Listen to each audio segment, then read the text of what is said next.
Welcome to South Asian Environment Dialogue. Today we are in the 26th episode of South Asian Environment Dialogue, one of its kind program where we discuss outstanding environment and climate issues, not only in South Asia, but globally, but with a focus and scanner on South Asia. Now, this week, we are going to discuss an event, an issue which is being talked around the world.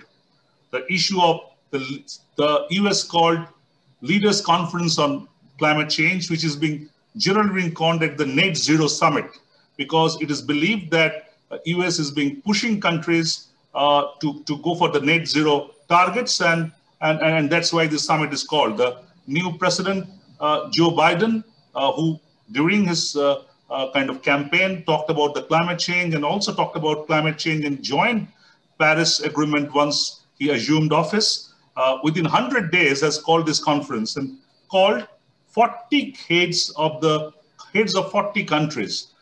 So that's very interesting. Why 40 and why not the rest 160? We'll be discussing that. So before I go into the program, let me give a very brief overview. Before that, I should tell you that this program is brought on by the Climate Channel Canada, which is exclusively a channel on environment and climate change, the Plurals media platform from India, and also the noTVbangla YouTube channel from Bangladesh, which is having more than 80,000 subscribers. Now, as I said, today's title is US Net Zero Summit, Game Changer or Changing Goalpost, with a question mark. So that's the question mark we are going to discuss. Now, I should first introduce the panel, a very, very eminent panel, and many of them you already know, but still I should introduce them. I have with me today Harjeet Singh. Harjeet is the Global Lead on Climate Change in Action and International. Welcome, Harjeet, to the show. I have Ulka Kelkar. Ulka is the Director, Climate Program, World Resource Institute, the WRI, India. Welcome, Ulka. It's a privilege to have you again. We have Dr. Ajaya Dixit, Executive Director, ISET, Nepal, and is a very, very prominent name from this part of the world, the South Asia, not only Nepal, but the entire South Asia. Thank you, Dr. Dixit, being part of this program. It's a privilege again having you. I have with me Imran, Saqib, Khalid. Imran is a climate expert with the SDPI Pakistan and is a very, very important voice from Pakistan on climate change. And last but not the least, extremely important, Qazi Kholiquzzaman, Professor Qazi Kholiquzzaman Ahmad, Chairman, Dhaka School of Economics, University of Dhaka, Bangladesh, an expert on climate finance in not only South Asia, but in global context, being part of various global programs. Welcome, Professor Ahmed, to the show. So with this very brief introduction of my panelists, as I said, that this US called summit, which is going to be held on 22nd and 23rd, a virtual summit, 40 countries, that are the leaders of 40 countries have been called, apparently to talk about their climate targets, pushing towards net zero. Now, net zero is not a new concept. Net zero was part of Paris Agreement. I think Harjeet will be elaborating on that. But this net zero being taken up from the Paris Agreement and being blown up as US did, and definitely a very welcome step, especially in context of the fact that the way Donald Trump completely took US away from the mainstream climate negotiation for 5 years, even went out of the Paris Agreement. So there's a very welcome step from President Joe Biden to start the climate negotiation, but there are talks about the methodology. So is it a game changer, or is it all about changing goalposts, or is it all about the climate geopolitics? Harjeet, let's start with you. Jayanta, for inviting me and to be part of this August panel. Well, this is a very relevant question. Let us remind the world that US has come back after this vacuum of 4 years, and in the arena of climate change, every second counts. So US not only lost 4 years, we have actually lost action from the biggest historical emitter. And now US posing to be the world leader, nudging countries to take much more ambitious targets. It's not going to be a game changer unless US also shows that leadership beyond its borders and starts supporting countries to meet these emission targets with finance that is very much required. So the leadership cannot happen just by inviting a conference and by pushing others to do more. Global leadership is about doing its fair share and then helping other countries to meet their targets, because it is the responsibility of the US to support them. And we are talking about historical emissions. We are talking about the country which is the biggest economy and has to support countries. Otherwise, developing countries will not be able to meet their targets. So it is really a major question on what kind of leadership US is going to show. Is it just going to be a lip service and pushing others, or actually doing and meeting its fair share of responsibility? Absolutely. And I'll come back to you to understand the geopolitical part of it. But before that, we have four experts from 4 countries, 2 from the countries which have been invited and 2 from the countries who are not being invited. So let's start with Ulka. Ulka, how you say it? Definitely a very welcome step, that push towards climate action. Definitely we should welcome that. But having said that, how you see it in perspective, Ulka? Thanks. So I see this in the perspective of 3 things. One, this comes in the aftermath of the pandemic. We've all had a very tough year. Second, this comes in the aftermath of the US election, where the younger generation played a very strong role, I think. I mean, you are all seasoned campaigners, but the younger generation are maybe less jaded, less cynical. They want to see action. So this is almost like a declaration, a follow-up on a commitment that was made to the younger generation that the US will take climate action more seriously. The third is that this is, you said Paris Agreement. Paris Agreement, less so about net zero, is more about long-term strategies and how the NDCs should get ratcheted up in order to become aligned with those long-term strategies. So I see this summit as being very important to hear from the United States, not just about its 2050 net zero pledge, but about how will it announce at least a 50% reduction in its emissions below 2005 levels by 2030? Will it pay the debt that it owes to the Green Climate Fund? Obama had pledged $3 billion. They were able to pay only 1. Will they pay the remaining $2 billion? And will they also double their contributions in the next round, as other countries have done? And thirdly, we want to hear from other countries like China, Japan, Canada, and South Korea that have not yet announced their 2030 detailed action plans. So for me, this is what I'm looking for from the summit. Ulka, you are hopeful that that finance being one of the issues being kind of always put aside, US is going to make some commitment on the public finance, or do you expect the private finance as they are being putting it up? What's your expectation from the summit? So I tend to be optimistic, but in terms of my expectation, I would say on all 3 fronts.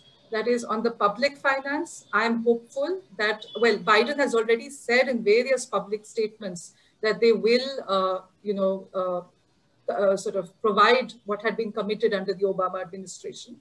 So that is for the GCF, public finance. Secondly, on the private side also, especially if you see the latest visit of Kerry to India and Bangladesh, he has spoken a lot about bringing in investors. More importantly, I would say is a third role, where the US is a very important player in multilateral development banks. And there, I think the World Bank and IMF spring meetings were happening this last week. There have been some very interesting issues that have been raised, including, for example, the World Bank pointing out that many countries, especially the most vulnerable countries here, are suffering so much from the COVID pandemic and from climate extreme events that there needs to be some kind of debt relief for them. So I think we need to look at different types of financing instruments. Okay, so you expect something tangible to come out of it? I do. As of now. Okay, we will all keep our very close watch on that. Let's go to Professor Qazi, Kholiquzzaman. Professor Kholiquzzaman, Bangladesh is one of the countries from South Asia being invited by US along with India, where the other countries are not being, I think Bhutan is also being invited. So what's your take on that? How you see, let us on the initiation, your expectation from the summit, especially on the financial part. I think it's good to talk. So US was out of it for long 4 years. Now they're back. And they have said that they are going to meet the commitment made by Obama, the $2 billion they're going to pay into the GCF. So I think that's a good gesture to start with. Also, the other thing is that they have made some commitments to do things in their own countries, 2030 and 2050, the zero and so on, and infrastructure, climate friendly infrastructure and so on. So I think they are not just telling others to do things. They are doing things themselves and then discussing. So if the meeting was called before their own commitment, I would have suspicion. But I think they have good intention. Let's take it at that, because they are now doing something. Whether anything will come out of it will depend on how the other countries will respond. Russia, I don't know, they have not yet responded. China, I don't know if they are participating. If China and Russia don't participate, then it will be that much less effective. Okay. So that's more or less my take on the finance. New finances, I don't think these kinds of meetings don't produce commitments. Maybe some ideas will come, which will then be discussed in Glasgow, and maybe some commitments will come there. But not, I don't expect any commitments to be made. So bottom line is good to talk, good to start talking. Good to start. We have been talking for last few decades, actually. No, but not with the US. US was out for 4 years. So yes, US was out of it. Yes. Yes, absolutely. So let's now go to Imran. Imran, how you see it? We will discuss the issue of kind of which country is being called and not called, and the geopolitics part of it. But as of now, with about a week away from or more than a week away from the conference, how you see it? What's your expectation, Imran? Yeah, thank you, Jayanta. As colleagues and friends have said before me, I think I too am very optimistic in terms of what this conference means globally. We know what the Trump administration's take was on climate change. It was not only denying that climate change was happening, it was also trying to challenge any kind of initiatives that were coming up during the Conference of Parties, for example. So this is a U-turn that's very welcome, and we appreciate it. Climate change is a global problem, and it will require a global response, and that means hearing from not only the countries that are contributing to it, but also the countries that are being most affected by it. So I think it's a step in that right direction. Perhaps we could have had more countries involved, but I'll just stop here and see how you might take this further. Okay, so that's the initial thought. Dr. Dixit, what's your take on the conference to start with? If we rewind 4 years ago, and if we look at the rhetoric and the sort of arguments by the then administration, climate change is a hoax, denying the science, denying the physics, right? And then of course getting out of the Paris Accord, and clearly someone like us sitting in the sort of developing world would say, hey, wait a minute, what the hell is going on? What's going to happen to science? That was not kind of a sort of a positive message that was coming from one of the most powerful and then educated country in the world. So clearly, from one side, the pendulum has sort of come to the other side. And clearly, you also see the internal politics in India as Usha was saying, lots of young people, the US itself facing, massive fires, hurricanes. Clearly, you see that kind of, impacts in the US, and then, Biden administration coming in with a very, new commitment. And then as well as QK said, this whole green plan, the 1 trillion plus plan and commitment within US. So clearly, this is a welcome step. Clearly, the context now is very different from what it was 4 years ago. I think the climate conundrum is much more serious and I think complex now. We all realize that, that it was not what it used to be 10 years ago.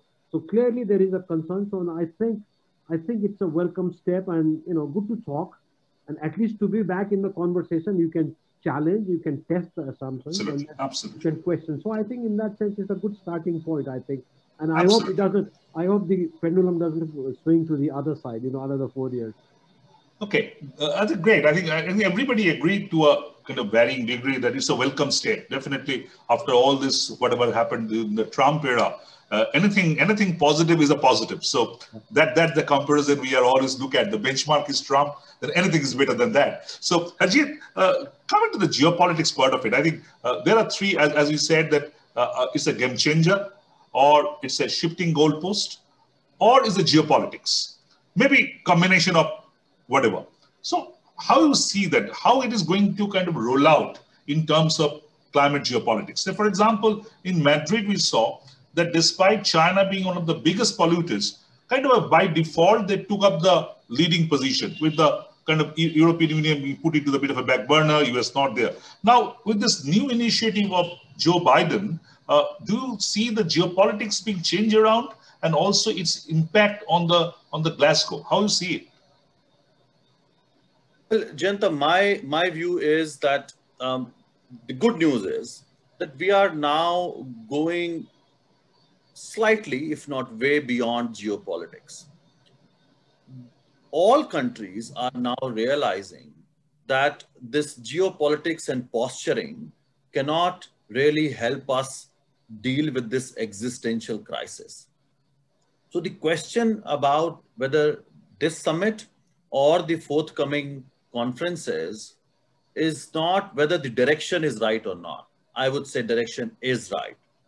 The bigger questions are we doing enough? Exactly. And are countries meeting their fair share? Is enough finance available to help countries leapfrog to that greener pathway that is urgently required, as already told by science? I think the question is not about direction. It's about how far are we going there and how soon we will get there.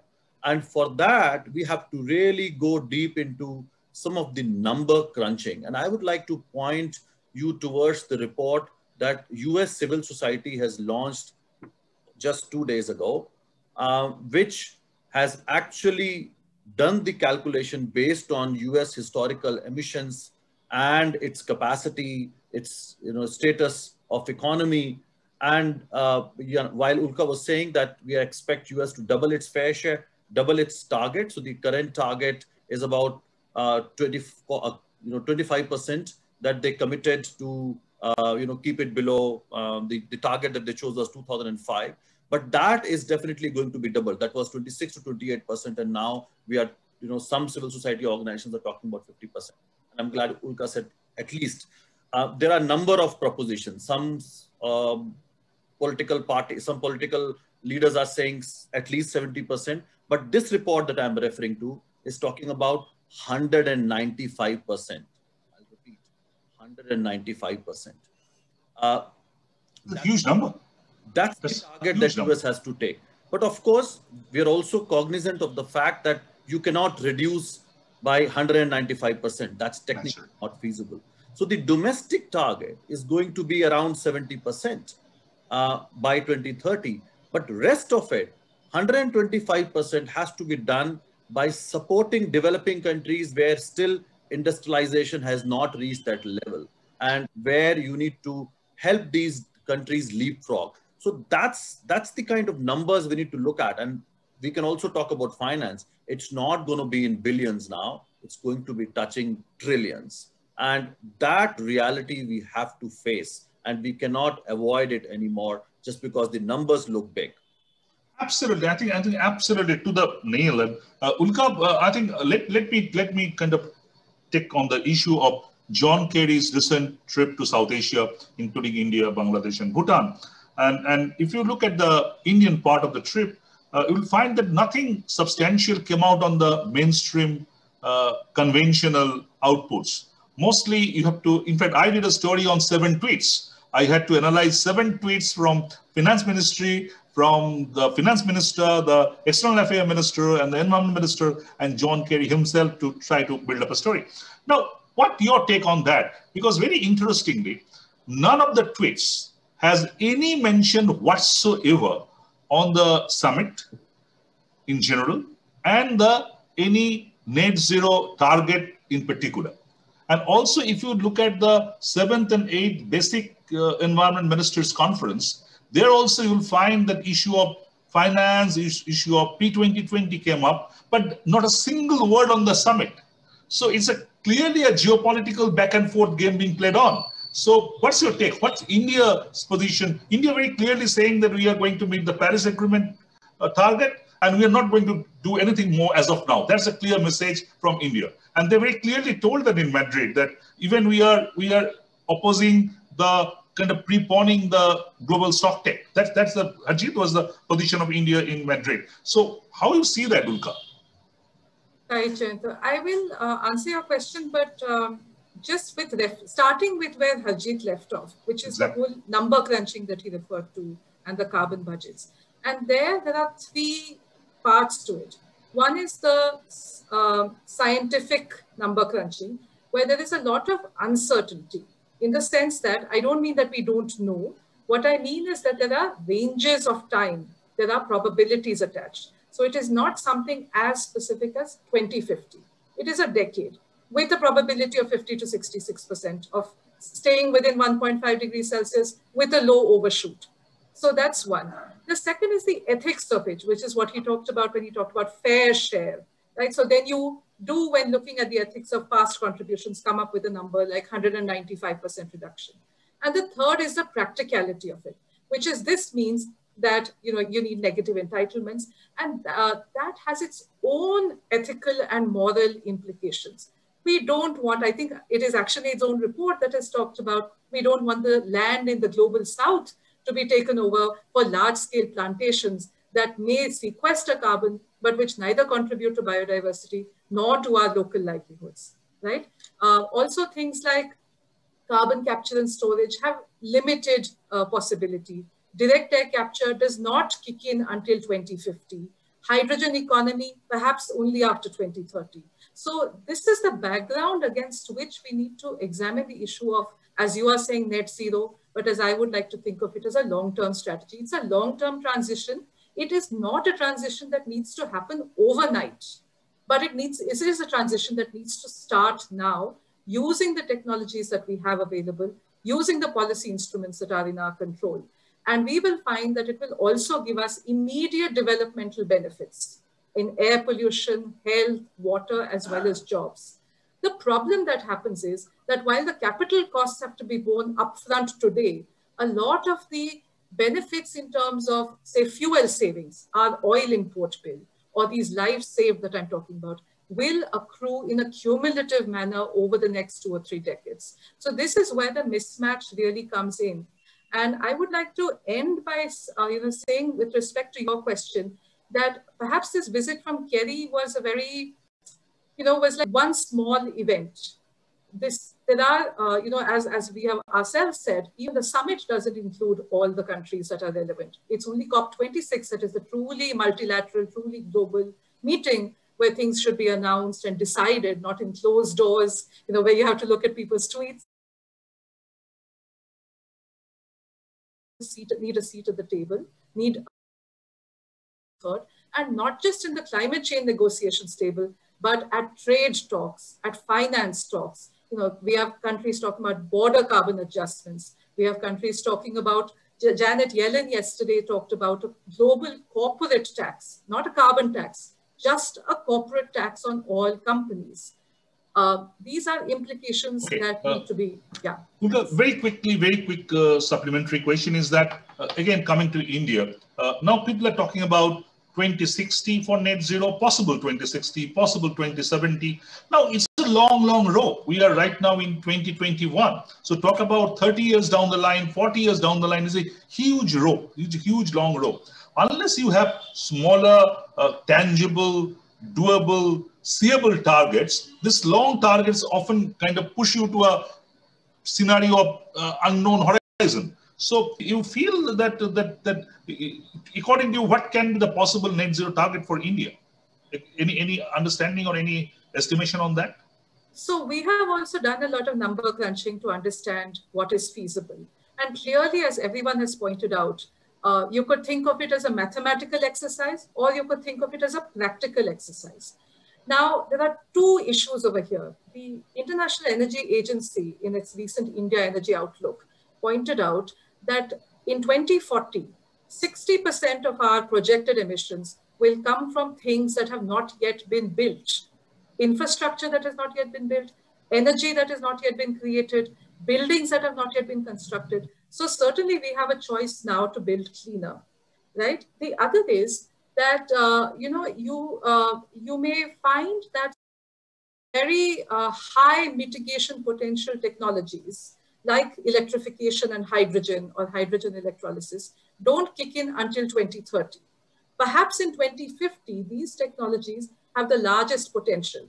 But if you look at cumulatively, starting from today, the highest cumulative mitigation potential comes from technologies that we already have today. For example, electric mobility, provided that it is combined. So I'll just end with one more example, which is sometimes when we think very narrowly in terms of specific slices of time horizons, or very narrowly in terms of specific sectors. Ulka, sorry to interrupt you. Sorry. The calculation you were referring at, what according to your calculation can be the possible net zero target year for India? Any specified answer? So what I'm saying is that is really the wrong way to pose that question, right? And the reason why I'm saying it is because when we look at things, when we pose the question in this way, we miss out on a lot of the opportunities that are available out there. For example, has this new policy saying that all school buses in America should become electric. Now, what this kind of intervention does is that it stimulates the electricity sector to become cleaner, right? So you have an intervention in the transport sector that creates a demand for electricity. Similarly, if you have an intervention in the building sector. So basically, you were saying that to facilitate the opportunities, kind of it will be opening up a lot of opportunities to cut down on the emission. As you said, that 60% are yet to be kind of built up. So that's, I think, very, very interesting point. Absolutely, okay. You need policy signals which give long-term policy certainty to various actors in the economy, including industry, including R&D. Yeah. Okay, great. So then on this point, coming to Professor Kholiquzzaman sir, Professor Ahmed, say for a country like Bangladesh, I think Bangladesh has not an issue with the overall emissions. So when Bangladesh will reach net zero, I think it's not very an important issue to discuss at the global context. So what Bangladesh is going to talk about in this conference, because Bangladesh is not going to kind of talk about mostly about its emission cut. It needs support on adaptation and on other end. So what's you think that Bangladesh will be talking about in this conference? On the emission also we shall be talking. We shall be demanding that we respond to the science. We don't have many years. As Ulka was saying, it's a long term. What is long term? We don't know. Maybe 50 years, 60 years, 100 years. I don't think we have that kind of time in our hand. So we have to try and do it as quickly as possible. But who does what? That's the critical question. And unless the political leaders from different countries, particularly large emitters, agree on targets, we have Paris, but Paris won't help us much. We know that. I was there in Paris. I was leading the Bangladesh team at that time. So it was agreed because it had to be agreed. That's that way. Otherwise, it does not give us the leverage that we will be able to control the emission towards the target of 1.5 by the end of the century. That's not going to happen at all. Now, we may have about 5 or 10 years to do something drastic. Otherwise, it will go out of hand. And it may not be possible on the part of even the richest countries to spend that kind of money on technologies and using those technologies to bring that back on track. So while we talk about long term, I think we should also talk about the next 10 years to 15 years, what we are going to do. Are the countries going to raise their ambition with respect to the, compared to Paris?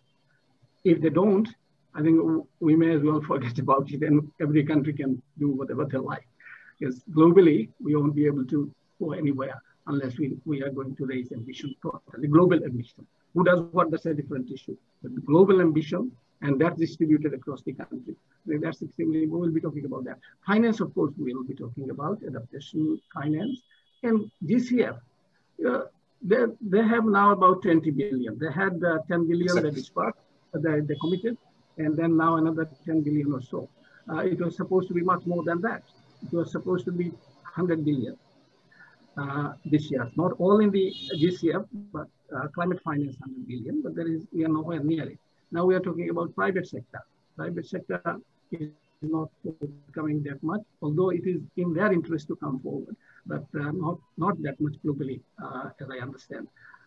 So unless the governments, the developed country governments, make commitment from their public sources to the GCF, 50 billion, 60 billion or so as well, if not 100 billion. I don't think that's going to help much. Countries are not getting, and then there's a process, long process. You submit a project, it goes on and on. First over 100 questions, 100 questions, you respond to them, and there are 100 and so on. So it is designed not to give money, it seems. So that's designed to push back. Designed to push back, actually. One very quick question is that now Bangladesh is now kind of officially being graduated to a higher economic status. Now, does that have anything to do with Bangladesh emission in future, maybe 10 years down the line? What's your take on that? Officially, still, I have been arguing we should get out unilaterally from the LDC tag, but that's not the official thing. Official is 2026. Whatever I say doesn't matter. So 26, and then another 3 years. So it's about end of this period, okay. To the 30s. It will remain either the LDC or getting benefits. Some of the benefits will go up, but some benefits up to that time. So we are in that state. But at the same time, our borrowing is becoming a little bit more costly even now, even from the ADB and others. They're charging higher rates than before. So it will increase. But our income is also increasing. So it's a lower middle income country at about $22,000 per capita. So I think we'll have to make some contribution also. And we are committed, of course, we are committed. We are committed internationally, NDC. Of course, like India, Bangladesh is also not going to. So Professor Ahmed, now Bangladesh has to kind of bear with the situation that instead of perhaps always getting support, it may have to support others somewhere down the line, a decade from now. Maybe I would like to very much if we can. But for example, on cyclone management, we can support others. We have, every country has something to offer. That's what I used to tell internationally. It's not just, Bangladesh is not just taker. Any other country is not just taker. They have something strong they can give to the other countries. But the other countries have to be prepared to take. Absolutely. Discuss on an equal footing. That equality is a big question. These are the things that happen when you negotiate or discuss internationally. Great. They don't come together on equal footing. You're equal footing. No more, I have less, and things like that. And when you write the summary for policymakers, even on IPCC, I was there on the third and fourth assessment. I was coordinating lead author. When we were writing the policymaker summary, politics came in very visibly. So it's a political game, actually. So political game. Or I just take this word political game. I just take this word political game and come to the next two panelists. Let's start with Imran, and then I'll going to come to Dr. Dixit. Imran, 40 countries have been invited out of the UNFCCC, around 200 countries. Now, in the US formal invitation that is being circulated to media, there has been no mention about the protocol of invitation. There's no official kind of declaration, though unofficially it is being told that all G20 countries being called. It is being told that some regional heads being called. So what's your take on that? Pakistan is one of the most vulnerable countries, is being not part of it. How you see it, Imran? Yeah, so Pakistan is definitely one of the most affected countries, as is Philippines. As are pretty much all the developing countries in the world. We are all affected in our own different ways, right? Because it's a global problem, it's affecting us all differently. It's all affecting us, I would even say, equally, because the most vulnerable in our countries are going to pay the price of the greatest emissions that came from the US, from Europe, from Russia, and now from China and India. So it's the developing countries that are going to pay the price. So before I get into this, I just wanted to say that, you know, this whole discussion about net zero and whether we can get there by 2050, I think this is even 2050. If we talk about net zero and say, okay, let's put a date on it, even 2050 is too late. Because of the amount of global warming, because of the amount of greenhouse gases that are in the atmosphere and how they're impacting us. So I'm afraid that we are dealing with a case of perhaps even runaway climate change, whereby sea level rise, glacier melting, we won't be able to restrict them if we do come to a point whereby emissions have stopped by 2050, for example. So there is a dire need to address this issue. So we can't continue to have conferences. So while conferences are great, it's good to talk about these things, but we can't continue to talk about these things years on end without addressing the main cause. Having said this, I'm not sure what was in the mind of the Biden administration when they focused on this. Obviously, they wanted to change course right after what the Trump administration had done. So I won't be too picky in this regard. What I would say is that it does send a conflicting message out to the world. Here is a superpower. It's decided to invite some countries. It hasn't invited others, and that adds fissures to the problems that already exist among various countries. It might have nothing to do with the politics, but at least how things are being perceived currently in Pakistan, the politics is being attached to.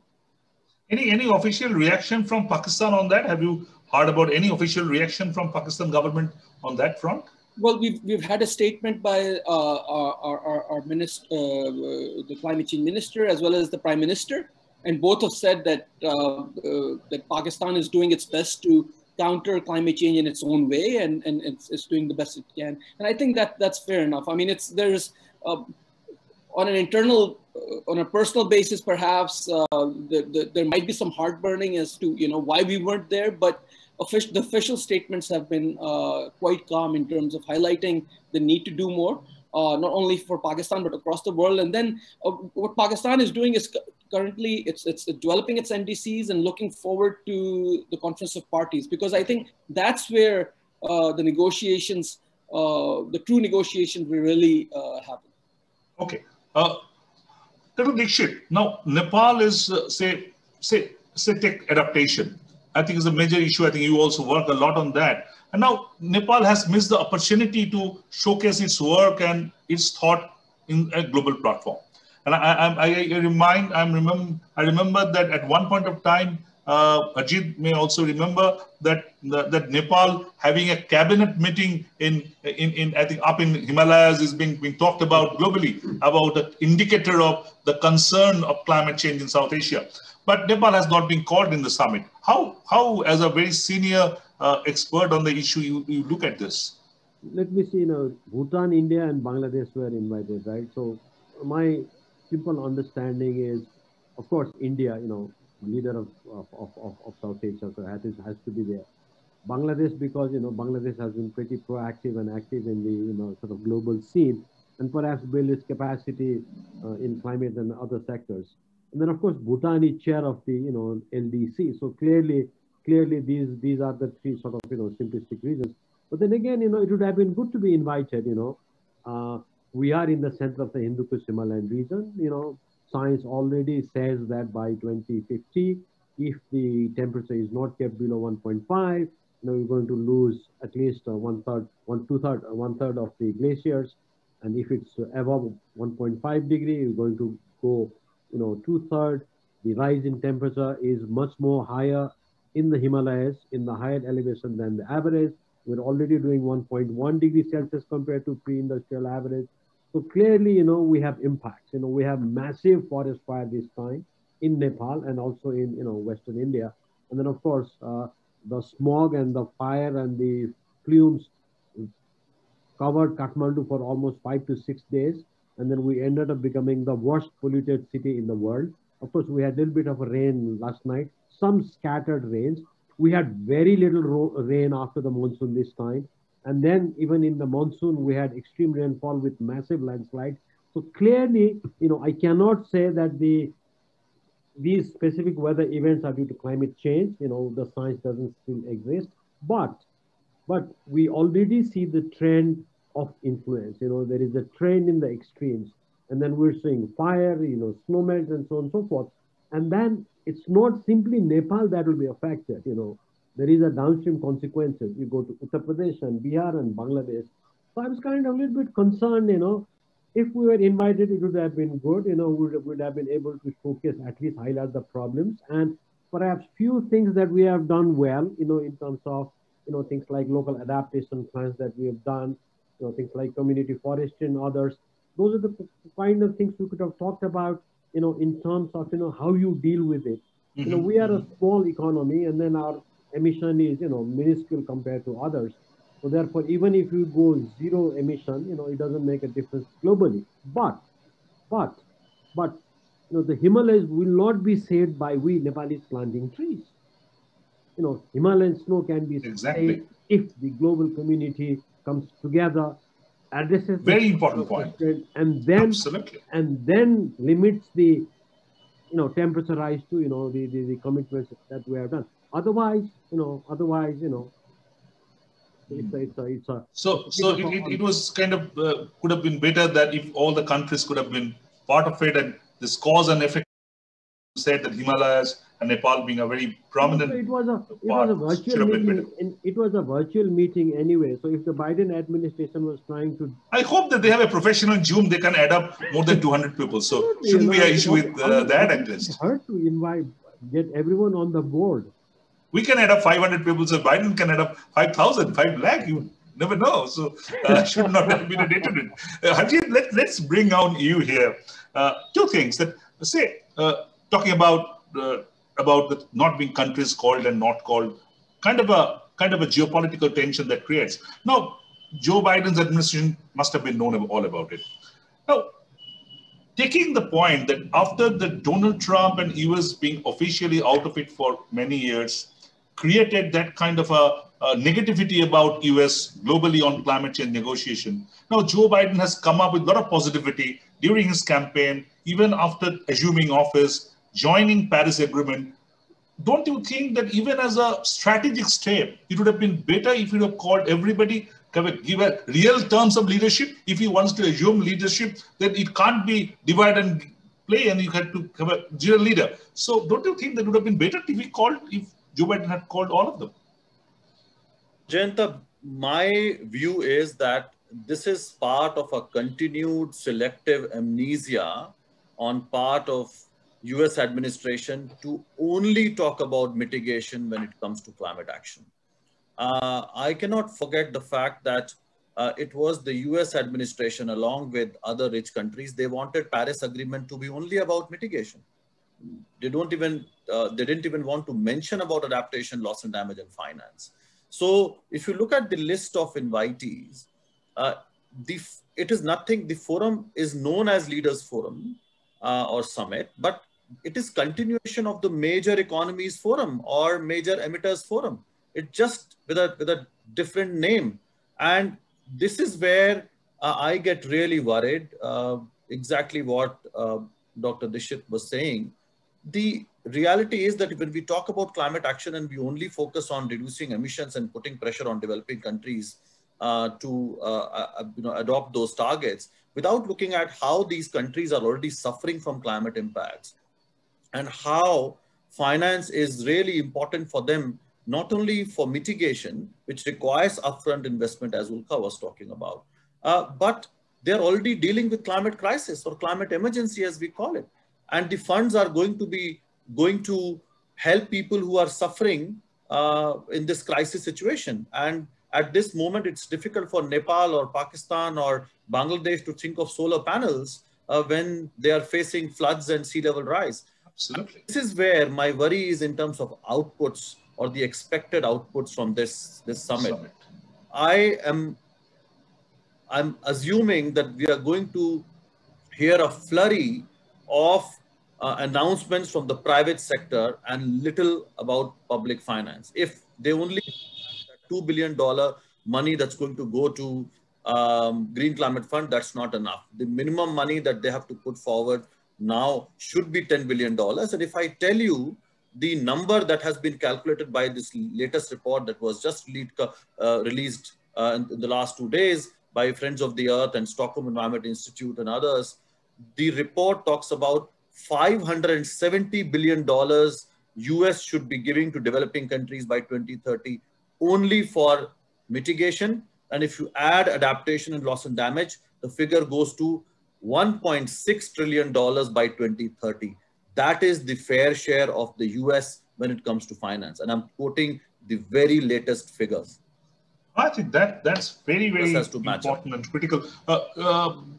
One thing, Harjeet, I just kind of, I don't know, I know that it cannot be compared like that, but say if you remind about the Copenhagen summit, similarly, US kind of pulled together about few countries, India was part of that as well, and tried to bulldoze the decision with others. And we all know that how not only that completely had fallen flat, but also the entire global negotiation was pushed back by a few years due to that Copenhagen deed of US.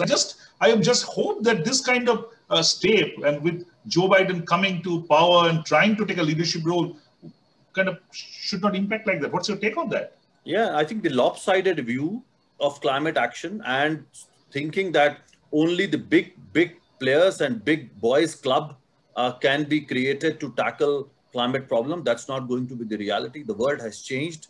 We need to respect multilateralism. Each country is important, and their position, their role must be respected. Absolutely. Let's bring Ulka on a slightly different issue. That when we're talking about the net zero target, another very important terminology is the peaking period.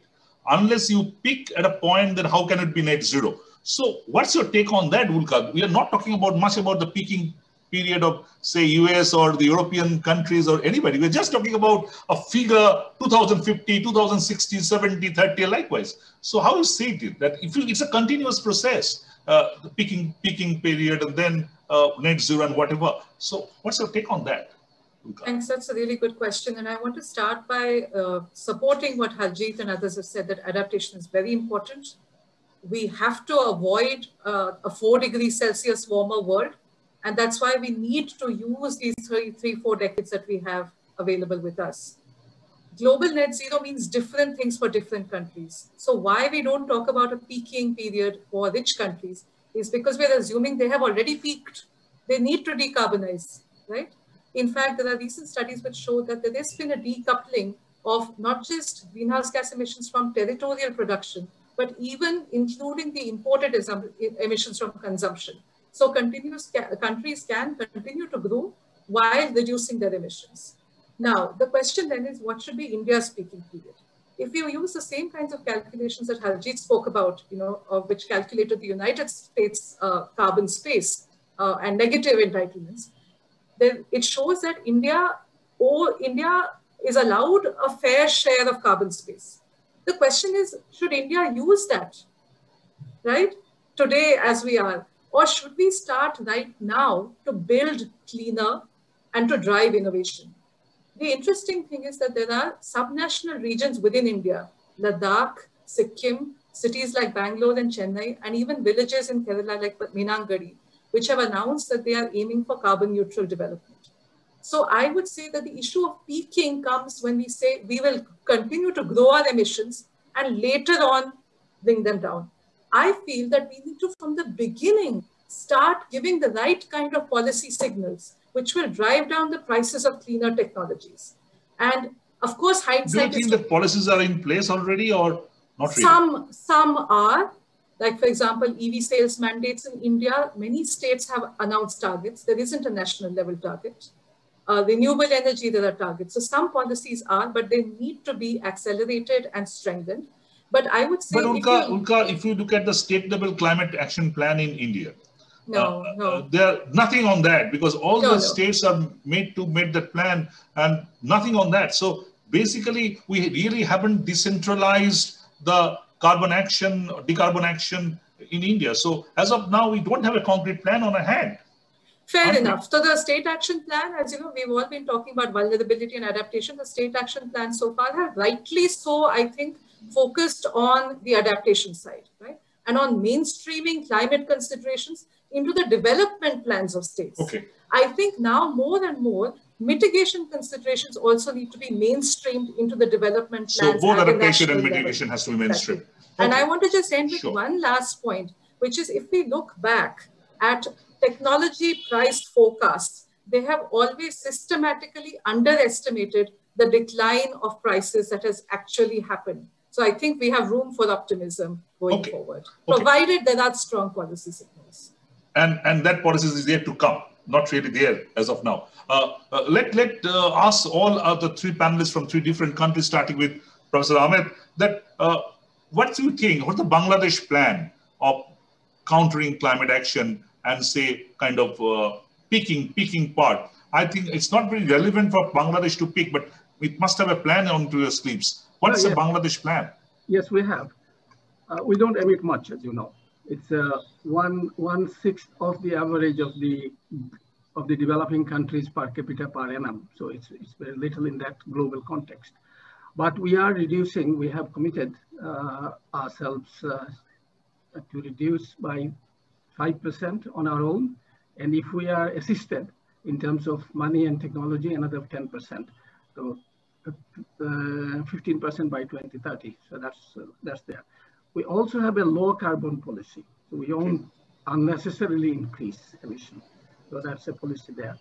But policy has to be translated into action programs and then funded and then implemented.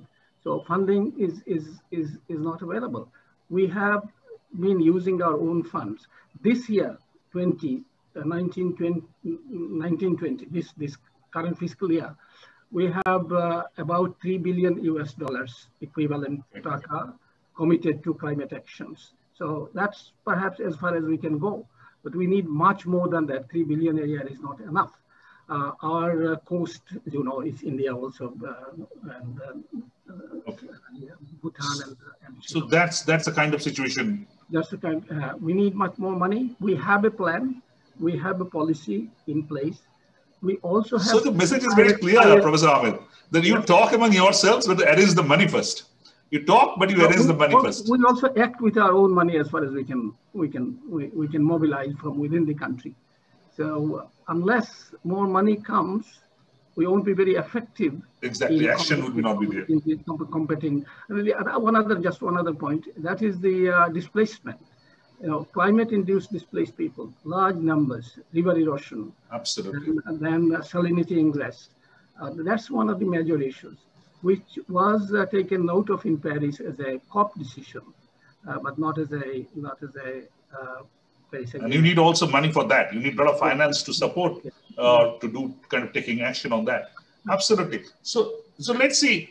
First, Dr. Dixit, what's your take on that? That what the climate plan for Nepal? Nepal is vulnerable, so it has its own climate plan to counter, and Himalayas, as you said, being part of this Nepal territory. So how you see that Nepal's plan?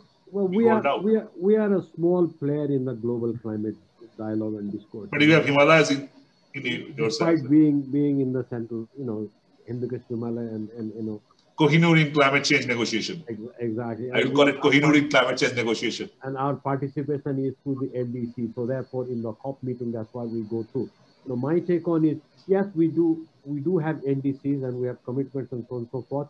But, you know, to be very frank, you know, perhaps, you know, we are also not perhaps, you know, implementing our policy. You know, over the last 10 years, our emission, though one of the lowest, also increased by about 179%.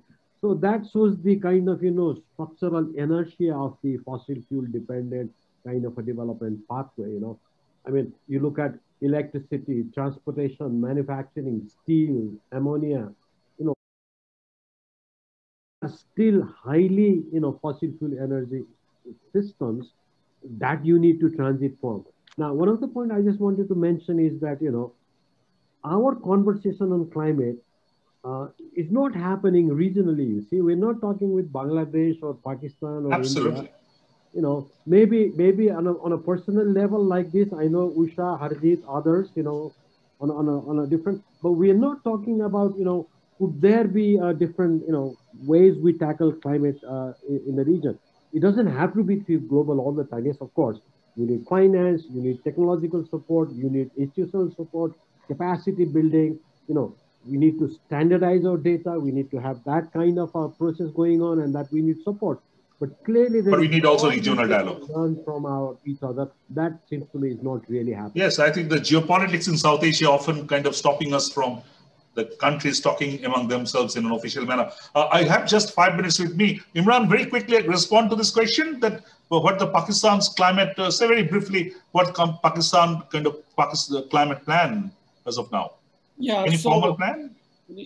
So, as you know, we've invested quite significantly into coal over the past few years under the Belt Road Initiative of China. We've been going through an energy crisis for the past couple of decades, and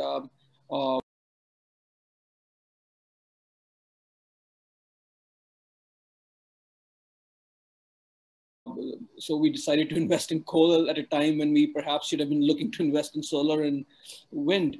By 2030, the government of Pakistan has now put a plan whereby they're saying that 30% of our energy needs will be met from hydro, 30 from renewables such as wind and solar.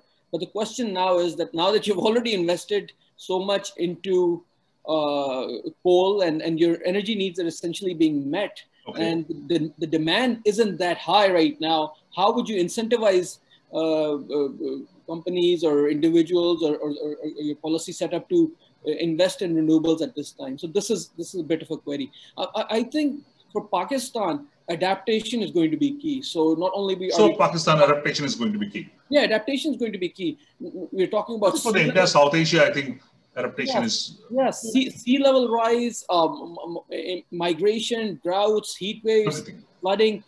These are all impacting us as we speak. Absolutely. Monsoons, effect on food security. Now, and for that, we do need technical expertise from the developed world, financial help. There has been very little discussion on loss and damage. It's already mentioned that the GCF is not able to.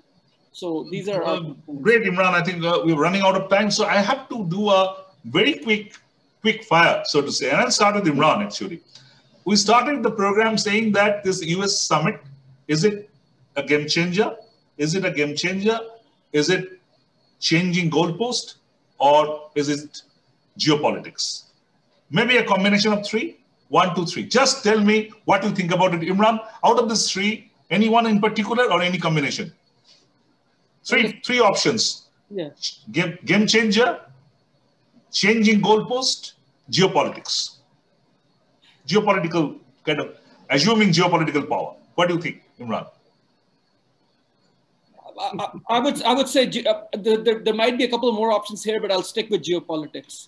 Geopolitics. Okay. I would urge according to you, Biden to I would urge President Biden to make it a game. Make it a game changer. Game changer. No. That's your hope. But what do you think about it? That's your. What do you think about it? What do you think about it? Let come out. What do you think about it? Maybe changing the goalpost. Maybe changing the goalpost. Professor Ahmad. Changing the goalpost. Okay. Professor Ahmad. All of three. There is a combination of all of them. All of them. Combination of all of them. Globally, I have seen all of them. Combination of all of them. Globally, I have seen even normal negotiations. Geopolitics is a combination of. But it might help also in negotiations in the next COP. Okay. So taking a combination, Ulka. For me, game changer. Strong action from the US on 2030, 2050, and finance will give the strong game-changing signal to industry and finance. Okay. Harjeet, I'll end with you. What's your pick? I would say it's a combination, but if fair share, it meets its fair share, it can be a game. Okay, so finger crossed, but I never expected anyone to say game changer. but I also never expected everybody to say that changing, shifting goalposts. It's a combination. So basically a geopolitical game being played around with, it might be a game changer, as I think Ulka very rightly pointed out, and I think many of you pointed out that if US is true to its intention, which we all doubt with the past history that we know about US about negotiation, we hope that US new administration will be out of it. But we have to keep our finger crossed. At least we have to accept that this Joe Biden stave is a very important stirring in the post or the pandemic situation, climate change thing, because climate change was pushed into a bit of a back burner. So Joe Biden come out, took it up again in the front with the pandemic. So that's, I think, the positive of this particular summit. We'll keep it finger crossed. We'll be having another episode on the next week, and then the week after, to few of you, maybe again, we'll be talking that what came out of it. In 24th or 25th, we'll be finally discussing, is it really a game changer, or it turned out to be a shifting goalpost? Thank you, everybody, for your time. We conclude here, but we'll keep on addressing the issue. Thank you. Thank you. Thank you very much. Thank you, all of you.